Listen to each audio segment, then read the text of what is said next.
Peoples party کے رہنما اعتزاز احسن نے اسلام آباد میں میڈیا سے گفتگو میں کہا کہ ایم کیو رہنما ڈاکٹر فاروق ستار رینجرز تحویل میں جانے سے پہلے وضاحت کرتے تو ان کا زیادہ فائدہ ہوتا۔ اعتزاز احسن نے رینجرز کی تحویل میں آصف حسنین کی موجودگی پر سوال اٹھایا۔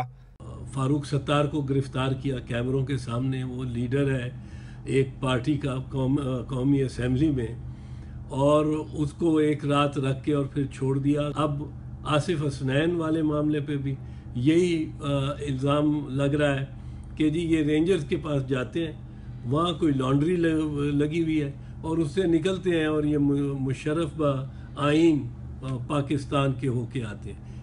پیپلز پارٹی کے سینئر رہنما نے ایم کیو کے قانونی دفاتر مسمار کرنے کی بھی مخالفت کی۔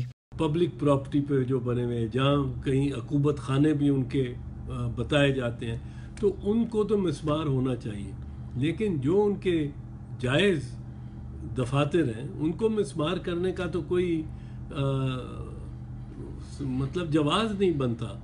چودھری اعتزاز احسن کا کہنا تھا کہ برطانیہ میں بانی متحدہ کے خلاف کارروائی کے لیے حکومت پاکستان کو رابطہ کرنا ہوگا۔ یہ ایک